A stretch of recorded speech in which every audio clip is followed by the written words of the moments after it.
पाकिस्तान की अर्थव्यवस्था का बहुत बुरा हाल। पाकिस्तान अब भारी कर्ज में डूब गया। जो पाकिस्तान की अर्थव्यवस्था थी वो पटड़ी से अब उतर चुकी है। दोबारा अब उसका उबरना बहुत मुश्किल, क्योंकि जिस देश ने अपने बच्चों को एजुकेशन देने में कमी छोड़ी हो, जिस देश ने अपने बच्चों को एजुकेशन ना दी हो, हथियार दिए हों, हथियारों के लिए उनको प्रेरित किया हो, हथियार उठाने के लिए प्रेरित किया हो और हमेशा ही दूसरे की बुराई करने के लिए प्रेरित किया हो, पाकिस्तान हमेशा हिंदुस्तान की बुराई करता आ रहा है। आज से नहीं, कितने सालों से, जब से पाकिस्तान इंडिया से अलग हुआ, तब से ही वो इंडिया से नफरत करता आ रहा है, जिसका कोई कारण नहीं बनता। इसके बावजूद इंडिया ने बहुत सारे मौकों पे पाकिस्तान की हेल्प की। उसका व्यापार जो इंडिया से हो रहा था, उससे बहुत ज्यादा मुनाफा कमा रहा था पाकिस्तान।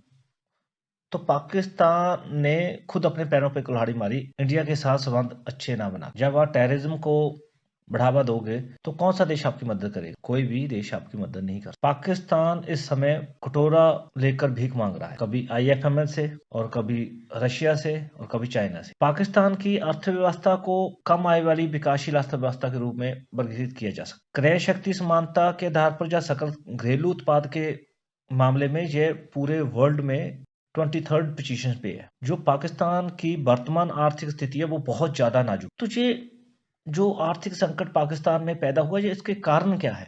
कुछ कारण तो मैंने आपको बता दिए। तो पहला तो आप अपने नीबर कंट्रीज के साथ अच्छे संबंध ना बनाना, तो ये तो सबसे बड़ा कारण। दूसरा है इसका कारण लार्ज करंट अकाउंट्स डेफिसिट्स।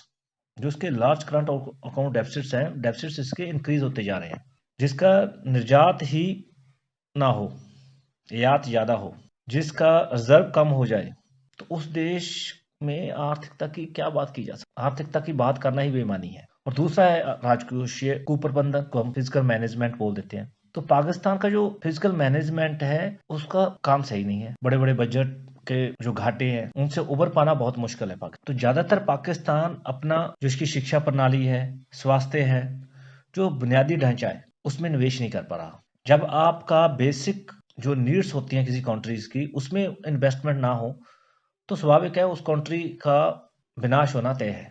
दूसरी है इसमें पॉलिटिकल इंस्टेबिलिटी।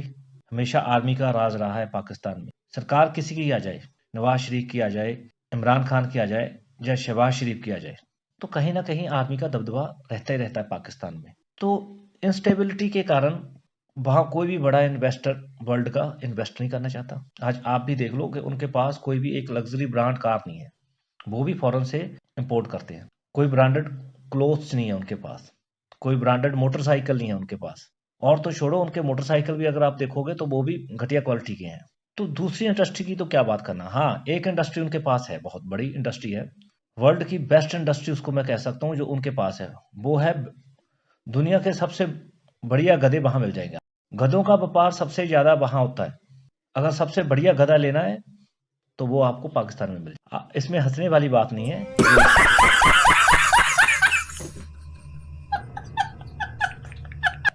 तो दूसरा है इसमें एनर्जी क्राइसिस। तो पाकिस्तान कभी भी, जब से इंडिया से अलग हुआ है, हमेशा एनर्जी क्राइसिस रहा ही रहा है वहां। तो जिस देश में एनर्जी की प्रॉब्लम हो तो वहां औद्योगिक तौर पे तरक्की कहाँ आ सकती है? जब आप अपने उद्योग को एनर्जी ही नहीं प्रोवाइड करवा पाओगे, इलेक्ट्रिसिटी नहीं प्रोवाइड करवा पाओगे, तो वो पैदा क्या करेंगे? तो आज भी आप उद्योग देख लो, वही पुराने समय के उद्योग चल रहे हैं जो 1947 में चलते थे। कुल मिलाकर यही है कि जो इसका आर्थिक संकट है ये गहरा गया है, और सरकार इसके साथ निपटने के लिए कुछ खास कार्यवाही नहीं कर रही और ना कर पाएगी, क्योंकि पूरा वर्ल्ड अब पाकिस्तान के अगेंस्ट है, एक तुर्की को छोड़ के या चाइना को छोड़ के।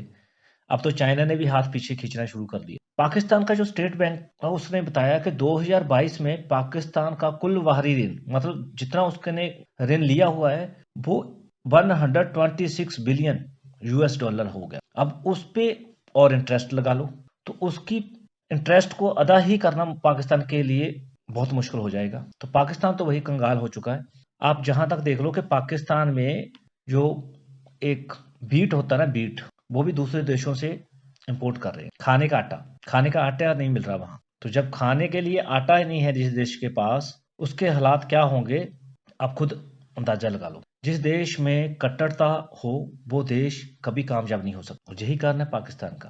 पाकिस्तान ने बहुत से देशों से ऋण लिए हुए हैं, जिनमें हम कह सकते हैं चाइना, सऊदी अरब और कुछ संस्थाओं से भी ऋण लिए हुए हैं, जिनमें IMF, वर्ल्ड बैंक और एशियाई विकास बैंक, जिसको ADB भी बोल देते हैं, एशियाई डेवलपमेंट बैंक। तो इनसे इतने ऋण लिया हुआ है कि उसको चुका पाना पाकिस्तान के बस की बात। IFM ने 2018 में पाकिस्तान को $7.6 बिलियन का लोन दिया था, और इसके साथ साथ चाइना ने CPEC परियोजना में भी लोन दिया हुआ है।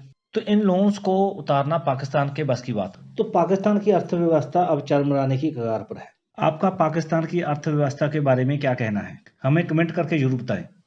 मिलते हैं आपसे बहुत जल्द एक और वीडियो के साथ। तब तक के लिए नमस्कार।